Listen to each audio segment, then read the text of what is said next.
Você sabe que eu também acredito que está vindo um grande avivamento, só tem um problema. Eu sou filho de pastor, neto de pastor, eu estou escutando isso desde que eu sou criança. Então, promessa de avivamento, eu escuto, eu vou em conferência desde que eu tenho 5 aninhos de idade. E já vieram grandes avivamentos realmente sobre o Brasil. É que às vezes não alcançou a sua casa a tempo, mas muitas pessoas foram avivadas nos últimos anos no Brasil. E eu acredito realmente que está vindo algo muito grande sobre a Igreja de Cristo na Terra. Nós vamos ver sinais, prodígios, maravilhas, dons espirituais sendo distribuídos como nunca antes. Mas a minha preocupação, como um professor da palavra, é como nós vamos estar quando essa liberação divina acontecer.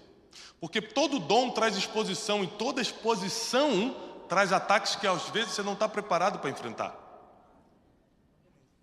Toda vez que Deus te levanta, junto com isso vem várias dificuldades que você não colocou nos planos. Por exemplo, se Deus te abençoar financeiramente, você vai começar a ser invejado como nunca antes. Você está preparado para lidar com a inveja? Porque a Bíblia diz que a inveja é pior do que o ódio e a morte.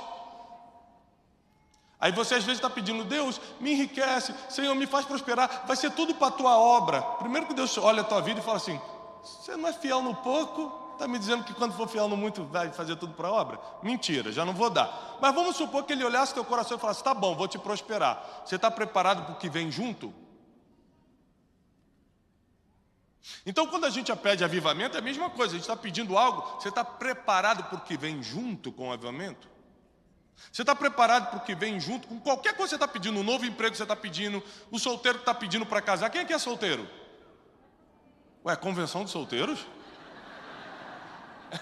É a convenção de solteiros da paixão? Todo mundo? Quem aqui é solteiro e acredita que vai casar? Não, peraí. Aí já são desesperados. Quando dá o gritinho, está desesperado. Aí é mais do que solteiro, é desespero. Agora, só para você entender que eu sou profeta, levanta a mão se você está solteiro e acredita que vai casar esse ano. Levanta a mão. Deixa a mão levantada. Deixa a mão, não é para aplaudir não, é para levantar a mão. Deixa a mão levantada. Você casa com ele ali, ele casa com aquela ali. Ah, quer escolher?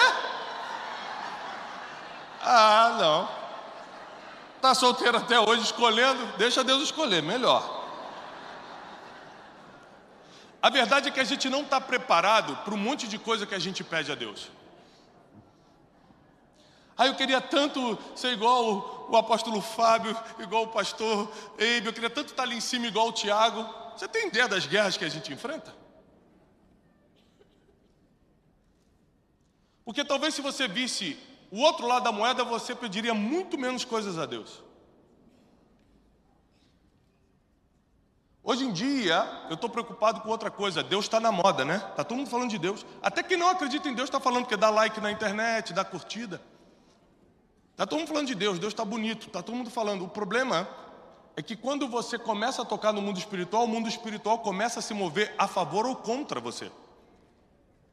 Então, falar de Deus sem estar preparado para o mundo espiritual é um problema que você não sabe que vai enfrentar, mas vai. Então a maioria das pessoas estão pedindo coisas que não sabem. O solteiro está falando, Deus, por favor, eu quero casar. E tem um monte de casado falando, Jesus, por que você não leva esse homem logo, Senhor? Tu sabes que não tem outra saída bíblica. Tu que tem que fazer. Assassinato é pecado, Senhor, tu sabes. Então ao mesmo tempo que você está pedindo coisas que você quer muito, junto com essa coisa que você quer muito, vai vir coisas que você não imagina. Dificuldades, situações, guerras, naturais, emocionais, espirituais, financeiras, que você não imaginava. Então, eu quero compartilhar o que Deus colocou no meu coração para te preparar para o dia que Deus vai te levantar. E Ele vai te levantar. Para te preparar para o que Ele está trazendo sobre a terra, sobre o Brasil, Ele vai trazer. Então você é quem tem que se preparar, porque Deus não vai impedir o que Ele está trazendo, porque você não está preparado. Quem quer estar preparado? A Bíblia diz assim, em Salmo 51, a partir do versículo 9, Davi, o grande rei Davi, o salmista diz assim: Senhor, esconde a tua face dos meus pecados. Quem aqui cometeu algum pecado depois que se converteu e se batizou nas águas, ainda assim você cometeu algum pecado? Levanta a mão. Não acredito. Quem acha que a partir de hoje, depois dessa conferência, até você partir dessa terra, você ainda vai cometer mais alguma coisa? Ótimo. Davi já começa assim, olha: Senhor, vou te pedir uma coisa antes de eu pedir o que eu quero. Vira teu rosto para você não ver meus erros. Porque eu sou ser humano, eu tenho vivido em tua presença, mas ainda assim não deixo de ser humano. Ainda assim, passam no trânsito, me xingam, eu fico com vontade de xingar também. Graças a Deus aqui não tem isso, mas dizem que em Santarém está tendo muita briga no trânsito. Aqui em São Paulo o pessoal é controlado, uma maravilha. Ainda assim minha sogra me persegue, eu quero retribuir. Meu vizinho fala mal de mim, eu também quero falar mal dele. O que a gente acha que pecado é só coisa absurda, mas tem pensamentos, situações, coisas que nós falamos que não deixa de ser erro, não deixa de ser um pecado. Então Davi começa falando o seguinte: Senhor, vira teu rosto, porque se você for olhar para os meus erros, eu não vou nem poder orar. Se você for olhar para quem realmente eu sou, se você não me olhar com os olhos de misericórdia, com os olhos de graça, eu não consigo nem estar na tua presença. Esconde a tua face dos meus pecados e apaga todas as minhas iniquidades.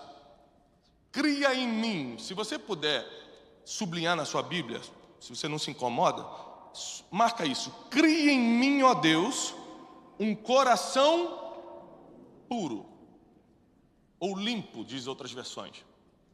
Antes de continuar, deixa eu só te explicar o que é coração na Bíblia. A palavra coração aparece na Bíblia mais de 980 vezes como sede das emoções. Se a partir de hoje você começar a entender que quando a Bíblia fala de coração, não está falando do músculo, mas da sede das tuas emoções, você vai começar a entender um monte de versículo bíblico. Por exemplo, enganoso é o coração do... Enganosas são as emoções do homem. Às vezes você está com raiva, e emoção é passageira, vai e vem, né? Na raiva você faz ou fala alguma coisa que depois se arrepende, mas já fez, já falou. E emoções passam, mas as decisões que você tomou enquanto estava naquela emoção pode ficar para sempre. Então muita gente hoje está separado do casamento, por exemplo, porque na raivinha falou coisas que não era para ter falado, mas estava com raiva. Ou seja, enganoso é o coração do homem. Você acha que quer alguma coisa, quando conquista aquilo depois de tanto esforço, você percebe que não era aquilo que queria. Quem já comprou um carro que era o carro dos sonhos, depois falou: né? Puxa, agora tem 80 parcelas, não era nem isso tudo que eu pensava. Pior é aquele irmão que casou e depois da lua de mel falou: Jesus, agora é a vida toda. Porque tem gente que coloca a esperança nas coisas, que acha que as coisas vão trazer algo de benefício. Mas na verdade tudo que envolve as emoções, inclusive as coisas, enganam a realidade. Nossas emoções são flutuantes. Nossas emoções não são confiáveis. Você está sentado agora me olhando e falando assim: caramba, eu gosto de Tiago. Se eu falar algo que você não gosta, daqui a 1 minuto você está me odiando.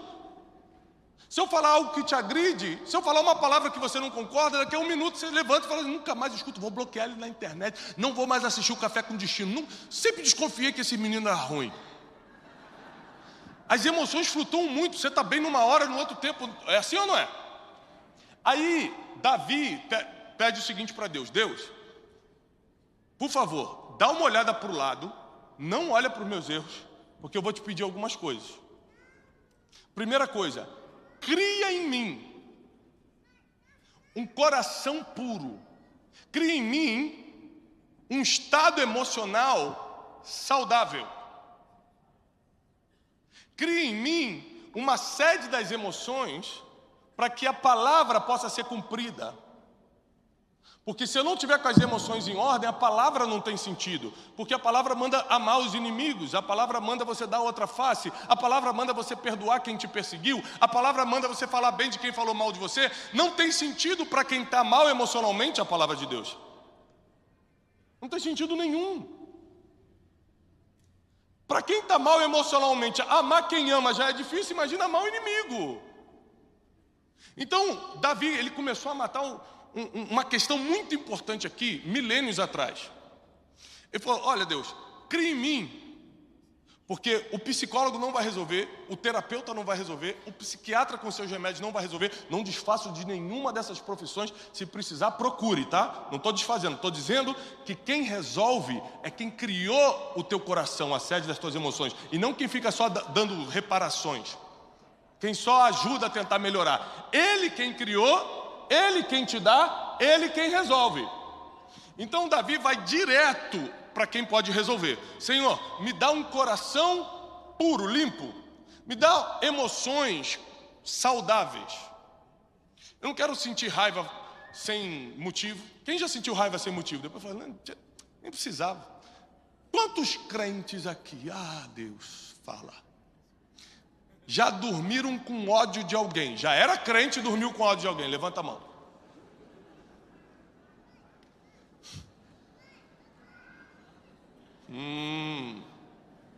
Seu coração estava puro? Ou seja, traduzindo, suas emoções estavam saudáveis? Não.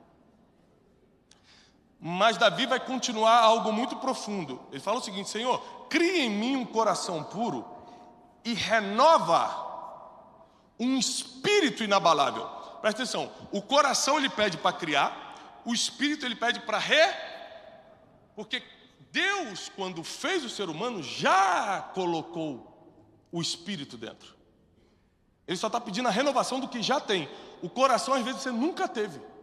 Ou seja, a sede das emoções saudáveis, talvez você nunca tenha tido, porque nasceu num lar destrutivo. Às vezes teve uma mãe narcisista, um pai que abandonou ou que foi violento. Ou porque simplesmente você não foi nem criado por uma família, ficou de casa em casa a infância toda. Ou seja, nunca nós poderemos julgar uns aos outros. Quando a Bíblia diz não julgueis para não ser julgados, é porque na verdade não dá para julgar. Porque você não entende o passado, não entende a realidade, não entende de onde essa pessoa veio, do que ela sofreu. Então você pode olhar a atitude de hoje e tentar julgar pelo hoje.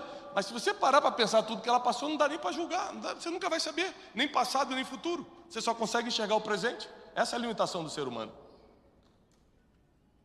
Então ele fala o seguinte, Deus, renove em mim um espírito inabalável.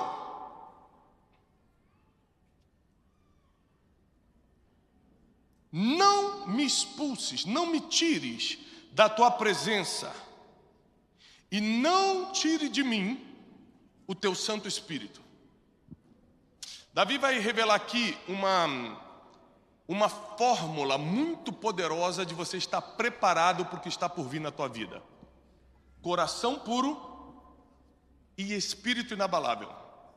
Ou seja, emoções saudáveis e o Espírito Santo se movendo através de você o tempo todo. Ou seja, ele fala, não me tira da tua presença e não tire o teu Santo Espírito de mim. Eu vou precisar disso. Eu já sou rei, eu já tenho dinheiro, eu já tenho um exército, eu já tenho vitórias, eu já sou famoso em Israel, as mulheres cantam meu nome, mas da tua presença eu não posso sair. Eu já entendi que além de emoções saudáveis, além das vitórias que o mundo pode me oferecer, o que eu preciso mesmo é do teu Santo Espírito dentro de mim. Porque sem isso, no mundo espiritual a gente já perdeu. Então não dá para você ser ético, ser moral, ser bonzinho, pagar seus impostos, não mentir, fazer tudo certinho, mas não ter envolvimento com o Espírito Santo. Nesse mundo aqui não dá. Você vai fazer tudo certinho e vai perecer espiritualmente. Você vai começar a sentir a depressão mesmo sendo certinho. Seus filhos vão começar a se perder mesmo sendo certinho. Eu crio meus filhos com toda a inteligência emocional, com tudo que eu aprendo nos livros, com tudo que eu estudei na faculdade, mas à noite é mão na cabeça profetizando sobre a vida deles, senão eles vão se perder com toda a inteligência emocional. Além de coração puro, a gente precisa de um espírito inabalável. jamais pensar em ficar fora da presença de Deus e jamais deixar que o Espírito Santo se retire de nós. E Davi faz isso implorando a Deus que criasse nele emoções saudáveis, coração puro, coração limpo, espírito inabalável, e não me tires da tua presença. O que Davi está falando? Eu não quero sair, mas eu posso ser expulso, porque eu já até te pedi para não olhar meus pecados, né? Então eu estou te pedindo, não me tires da tua presença, não retire o teu espírito de mim, porque eu não vou conseguir viver sem isso. Eu já entendi, mesmo experimentando tudo de bom que o ser humano pode experimentar na terra, que sem teu espírito não vai dar. Essa foi a grande diferença de Davi e Salomão. Se você ler o livro de Eclesiastes, você não vai ver Salomão valorizando a eternidade nenhuma vez, ele só valoriza a materialidade. Por isso que no final ele se perde. Porque quem tem tudo, mas não fica aquecido no Espírito Santo, perde tudo. Não tem jeito. E aí você pega essa base aqui, esse pedido de Davi, e começa a levar para os grandes heróis da fé. Você vai entender que homens como o apóstolo Paulo só ficaram de pé porque conseguiram guardar o seu coração puro e o espírito inabalável até o fim. Repete comigo: coração puro, espírito inabalável. Você imagina que o apóstolo Paulo, ele passou por tanta coisa. De tudo que a gente vai fazer para Deus nessa terra, dificilmente a gente vai chegar perto do que o apóstolo Paulo fez. Eu acho que na primeira pedrada que a gente tomasse na cabeça, o apóstolo Paulo foi apedrejado várias vezes, mas na primeira que a gente tomasse, a gente ia postar no Instagram, tudo para a glória de Deus, e ia se aposentar. Estou sendo perseguido, agora chegou a hora do descanso. O apóstolo Paulo sofreu naufrágios, apedrejamentos, espancamentos, foi preso várias vezes. Uma vez, depois de um naufrágio, ele achando que estava tudo bem, foi se aquecer numa fogueira, uma víbora pegou o braço dele. O apóstolo Paulo foi injustiçado, maltratado. Mas ainda assim foi o maior plantador de igrejas, foi o doutrinador da nossa fé e o maior filósofo da cristandade. Escreveu 13 cartas dos 66 livros da Bíblia.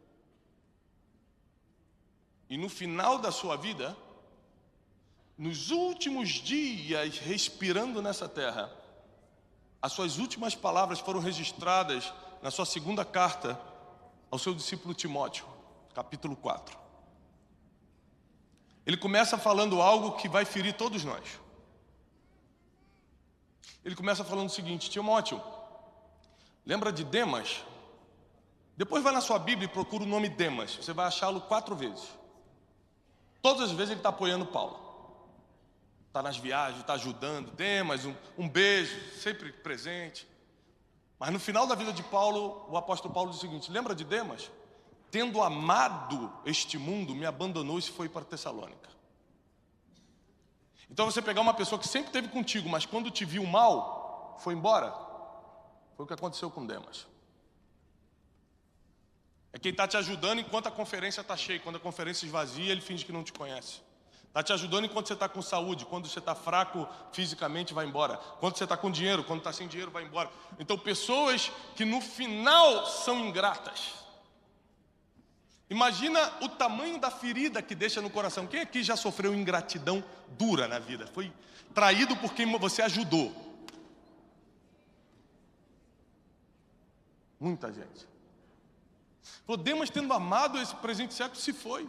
Clemente, outro que estava com a gente, foi embora também, foi para Galácia. Tito foi para Dalmácia. Somente Lucas está comigo. Timóteo, vai por favor em Troade. Pega a minha capa, porque o inverno está chegando e nem como me cobrir eu tenho. Pega também os pergaminhos para eu ler alguma coisa.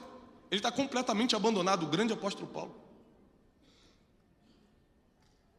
Você lembra de Alexandre, o ferreiro? Lembro. Então, ele me causou muitos males. Ele se levantou fortemente contra a palavra que temos pregado. Alexandre o ferreiro é. Ferreiro na época era um empresário de hoje. Não era fácil encontrar ferro naquela época. Imagina quanto esse homem já patrocinou as obras do apóstolo Paulo, já ficou perto de Paulo, e do nada ele começa a se levantar. Porque geralmente quem banca acha que pode dar opinião. Só que no reino de Deus não é assim não. No reino de Deus, seu dinheiro não tem importância nenhuma. Tem muita importância lá no seu aluguel, lá na sua casa, lá na prestação do seu carro, na igreja. No reino. Então Alexandre Latueiro, Ferreiro, provavelmente achou, porque já que eu dou, eu posso gritar, eu posso me levantar. Não concordo com isso. O apóstolo Paulo coloca a doutrina, a regra como tem que ser, ele começa a se levantar contra o apóstolo Paulo. O apóstolo Paulo com o coração, imagina como devia estar o coração sangrando do apóstolo. Ele diz o seguinte: Timóteo, mas o pior não é isso não. O pior é que a minha audiência em Roma foi agora. Nenhum de vocês compareceu.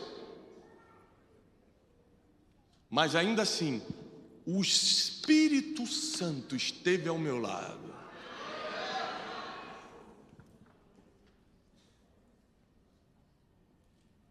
Saiba que agora, Timóteo, está terminando o meu tempo na terra, eu vou ser oferecido como oferta de libação. Oferta de libação é uma oferta de bebida. Na Bíblia a gente vê isso acontecer algumas vezes. Tem um fato bíblico, Davi estava numa guerra, os filisteus estavam acampados em Belém, onde Davi foi criado, e Davi suspira. Fala, quem me dera beber da água que está no poço lá em Belém. Só tem um problema, o exército filisteu, arqui-inimigo de Israel, estava acampado em Belém. 3 valentes de Davi, escutando o suspiro de Davi, invadem o exército do inimigo à noite, escondido, tiram água do poço e trazem para Davi. Tão fiéis que eles eram. Davi, quando pega aquele copo de água, derrama a água no chão. Todo mundo fica espantado, fala, Davi, o que é isso? Nós fomos buscar água lá no meio do exército filisteu. Ele falou, quem sou eu? Para tomar uma água que poderia ter custado vidas inocentes. Antes seja oferta ao Senhor. E derrama no chão. Isso é oferta de libação, oferta de bebida. O apóstolo Paulo está falando, agora eu vou ser derramado. Acabou minha vida. O imperador da época, o imperador Nero, logo após o incêndio de Roma, declara a decapitação do apóstolo Paulo. Ele já sabia que ia morrer. Lucas estava escrevendo para ele, apóstolo Paulo ditando, dizendo, já chegou a minha hora, mas saiba de uma coisa, se levantaram contra mim, falaram mal de mim, me abandonaram, me traíram, sofri naufrágios, fui preso injustamente, vocês não apareceram para me ajudar no final da minha vida quando eu estou precisando, nem capa de frio eu tenho, mas eu só lutei o bom combate, eu guardei a minha carreira e só guardei a fé, não guardei mágoa, não guardei ressentimento, não guardei raiva, eu guardei o meu coração. E no próximo versículo ele diz, se por isso agora eu tomarei a coroa da justiça que me está reservada, e não somente a mim, mas todos aqueles que amam a sua vinda. Sabe o que o apóstolo Paulo está falando? Eu guardei meu coração e meu espírito inabalável.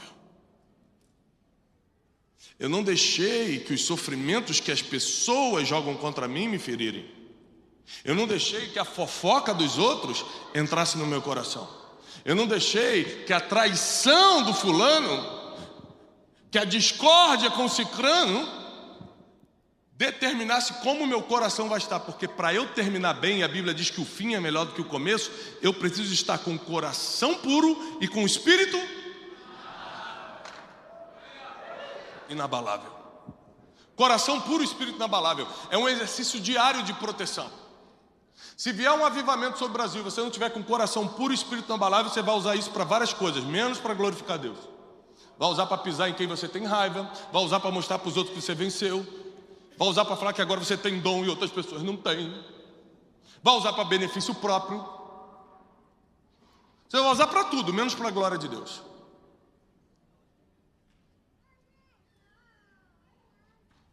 E lembre-se, a Bíblia diz, Deus não se deixa escarnecer, porque tudo que o homem plantar, certamente ele colherá. Então eu tomei uma decisão na vida. Eu não tenho a mínima ideia do que vão fazer comigo amanhã. Eu não tenho a mínima ideia do que vão tentar me ferir daqui a 10 dias, daqui a 10 anos. Eu sei de uma coisa, não importa o que fizerem, eu sei como eu vou reagir. Eu não sei o que vão tentar, mas eu sei como eu vou reagir. Porque eu não vou negociar as minhas emoções saudáveis, ou seja, coração puro, e meu espírito fervoroso. Eu não vou negociar a minha vida espiritual e a minha vida emocional, porque as pessoas têm os problemas que ela tem e tentam me atacar. Quando o apóstolo Paulo diz o seguinte: Timóteo, eu combati o bom combate, sabe o que ele está falando? Eu só lutei luta boa. O que é luta boa? Sabe o que é luta boa? É aquela que Deus envia, não a que você cria. A luta que você cria é ruim, porque não serve para nada, só para sofrer.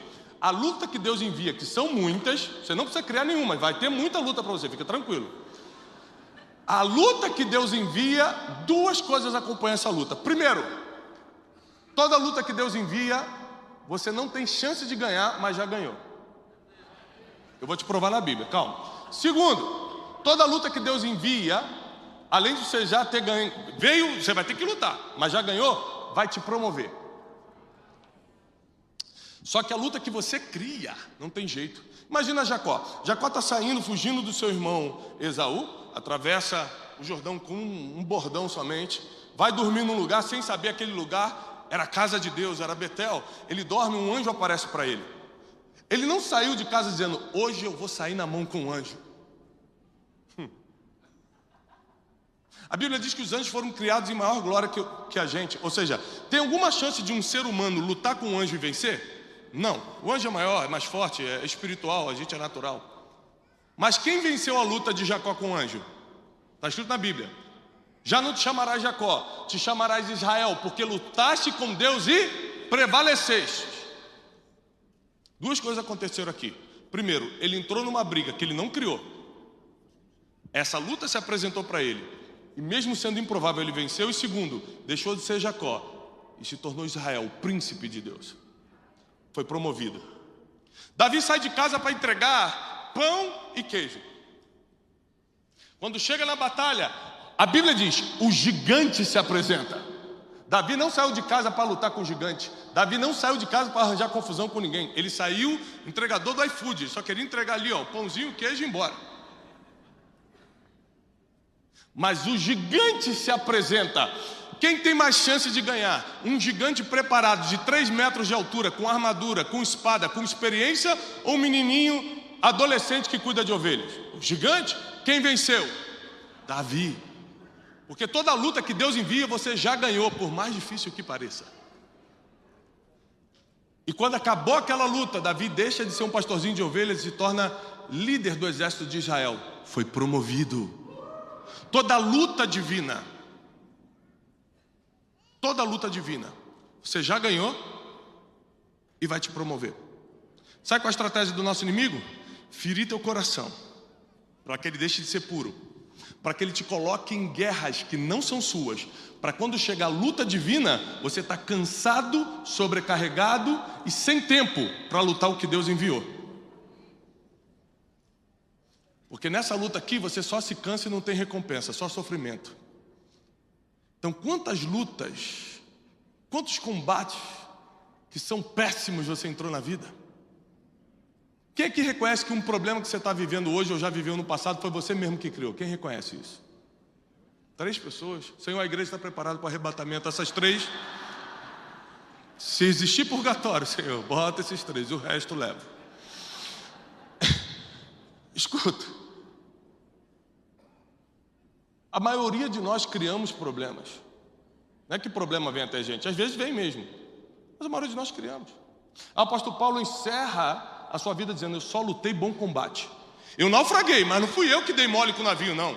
Deus é que enviou um naufrágio. Sobreviveu? Sim. Eu fui mordido pela cobra, mas eu não provoquei a cobra, eu só ia me aquecer. A cobra que me atacou, sobreviveu? Sim. Eu fui apedrejado, mas eu não fiz nada para ser apedrejado, não. É porque eu estava pregando a palavra. Sobreviveu? Sim. Ou seja, toda luta que o apóstolo Paulo sobreviveu, ele não só venceu, como foi promovido. Por isso ele termina dizendo: eu lutei o bom combate. E depois ele diz: eu corri a minha carreira. Você imagina como deve ter sido difícil para o apóstolo Paulo. Ele mesmo diz: eu trabalhei mais do que todos os outros apóstolos. Falo vários idiomas, tenho dupla cidadania, escrevi 3 cartas, esses apóstolos não sabem nem escrever direito. Pedro, a Bíblia diz que era iletrado, então tinha alguém que tinha que escrever para ele, porque ele não sabia escrever. E aí a Bíblia diz que a igreja de Jerusalém prosperava, crescia em número, e Paulo falou assim: eu estou aqui armando tenda para pregar o evangelho na cidadezinha pequena, e Pedro está lá em Jerusalém com a igreja grande, e eu sou melhor do que ele.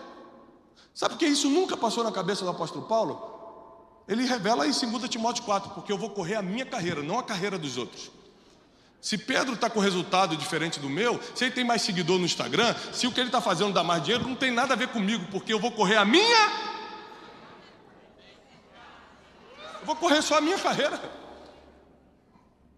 E sabe o que eu vou guardar? Apesar de ter sido abandonado, apesar de Demas, Alexandre, o Ferreiro, todos eles terem armado contra mim, gente estava do meu lado ter me traído, apesar de tudo que eu passei, eu vou guardar a fé. Não vou guardar nem ressentimento, nem ódio, nem raiva, nem as traições que eu sofri, porque tudo isso faz parte de uma estratégia do inimigo para deixar meu coração impuro e meu espírito abalável.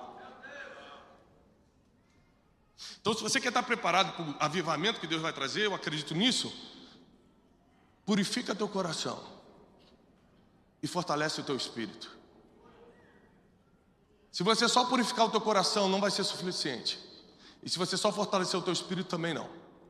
A vida emocional e espiritual tem que andar juntos. Lembre-se que muita gente espiritual matou em nome de Deus.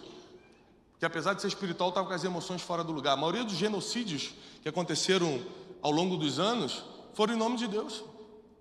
Pessoas espirituais que estavam com a Bíblia na mão, só que com as emoções fora do lugar. Deus está chamando uma geração que vai ter coração puro e espírito inabalável. O Espírito Santo vai fluir com muito poder, mas o coração também está guardado emocionalmente. É um coração que perdoa, que deixa para lá. Um coração que segue em frente sem olhar para trás. É um coração que não está preso no passado. Mas aquele ali já armou contra mim, agora está vindo. Fez o que fez e agora é crente. Tem gente que está se remoendo pela vida dos outros. Tem gente que está preocupado com o que Deus está fazendo na vida dos outros. Lembre-se que a Bíblia diz que cada um dará conta de si mesmo. A vida dos outros, Deus nunca vai me cobrar. O que você está fazendo, deixando de fazer, se o pastor Eibe está sendo fiel na missão que Deus mandou, não tem nada a ver comigo, porque cada um vai dar conta de si. Eu só vou dar conta do que Deus me entregou, então eu preciso guardar e proteger o que Deus me entregou. Deus me entregou Janine, Deus me entregou meus 4 filhos, Deus me entregou um ministério, Deus me entregou uma empresa, Deus me entregou a saúde. O que Deus me entregou eu estou cuidando, porque é disso que Ele vai pedir conta, e não do que você tem. Então posso te dar uma dica para guardar teu coração? Cuida do que é teu e deixa cada um cuidar do que é deles.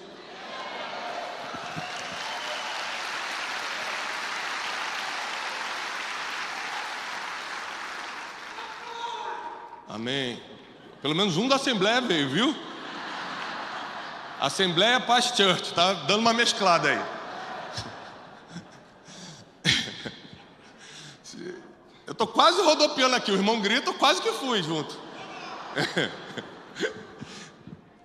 E caminhando para o fim dessa mensagem, eu quero te preparar para os próximos anos. Deus, Ele não faz acepção de pessoas, diz a palavra.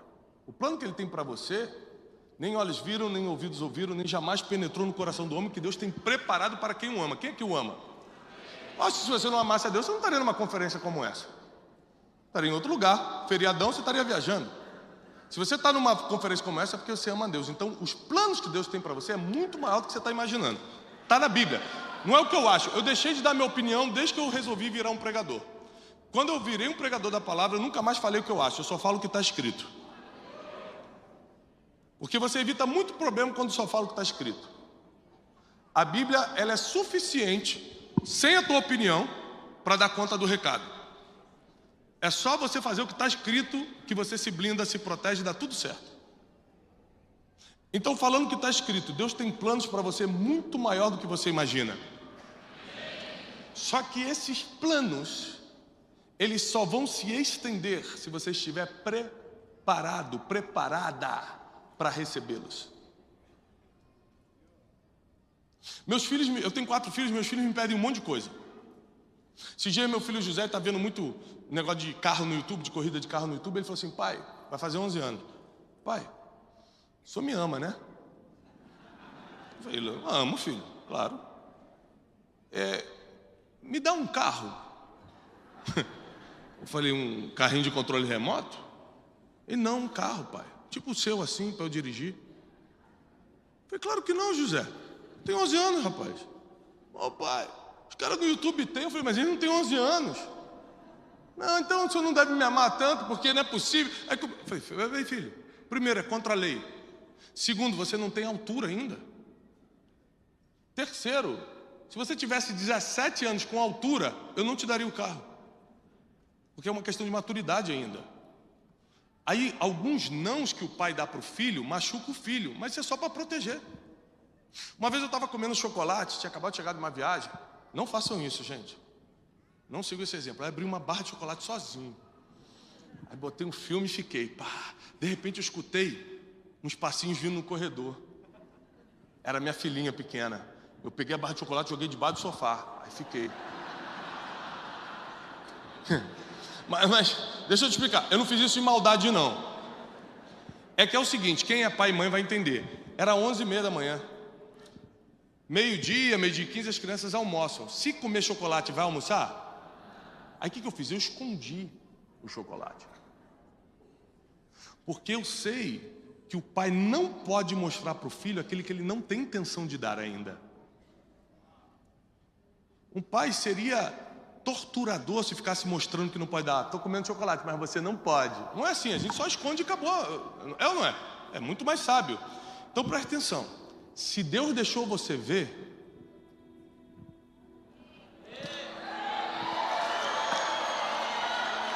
se Deus deixou você ver, Ele tem a intenção de te entregar. A pergunta é: você está preparado, coração puro, espírito inabalável para receber? Fica de pé. Você está preparado para receber o que nem olhos viram, nem ouvidos ouviram, e nem o que jamais entrou no coração do ser humano? Você está comprometido com o Espírito Santo a tal ponto que seja lá o que Ele fizer na sua vida vai ser para a honra e glória dEle, não para a sua? Você está com as emoções em dia a tal ponto de conseguir cumprir a palavra? Porque cumprir isso aqui com as emoções fora do lugar é muito difícil. Você não vai conseguir perdoar, não vai conseguir dar outra face, não vai conseguir deixar para lá, não vai conseguir amar inimigo, não vai conseguir fazer nada que a Bíblia diz.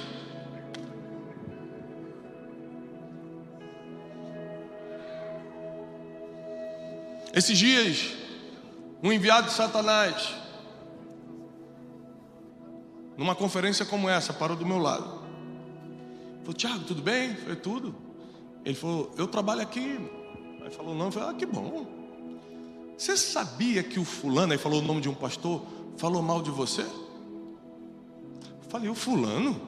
Um homem de Deus? Se você estiver com ele, fala para ele que eu respeito muito o ministério dele, grande homem de Deus. Duas coisas aconteceram. Primeiro, eu desarticulei o fofoqueiro, porque o fofoqueiro, ele te leva uma informação com a intenção de você responder qualquer coisa negativa para ele devolver para o outro cara 10 vezes pior. Quando você fala bem de quem falou mal, está na Bíblia, não é técnica minha não, está escrito: bendizei os que vos maldizem. Você desarticula o fofoqueiro e termina uma guerra que nem era sua. Isso é um bom combate. Essa guerra não é minha.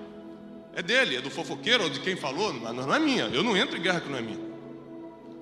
Mas isso só é possível se você estiver com o coração puro. Se as tuas emoções estão fora do lado, e quem é ele para falar isso? Como se você fosse alguma coisa.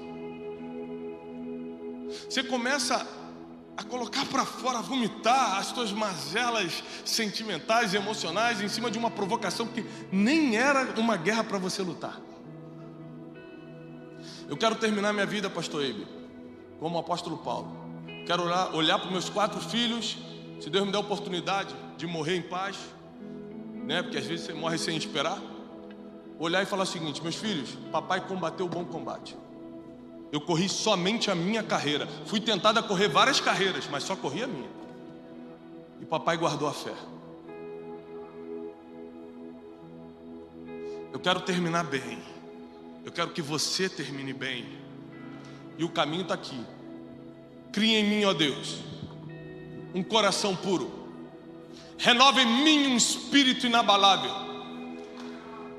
Não me expulse da tua presença e não retire de mim o teu Santo Espírito. Porque se eu estiver na presença e o Espírito estiver em mim, nada me será impossível. Porque se meu coração estiver blindado, protegido e meu espírito inabalável, nada vai me atingir. Nenhum mal te sucederá, praga nenhuma chegará na tua casa. Deus dará ordem aos seus anjos a teu respeito para te livrar de todo mal. Nem sequer nas pedras você vai tropeçar. E eu declaro na autoridade do nome que está sobre todo nome, que a partir de hoje tudo que você tocar, tudo que suas mãos alcançarem, vai prosperar.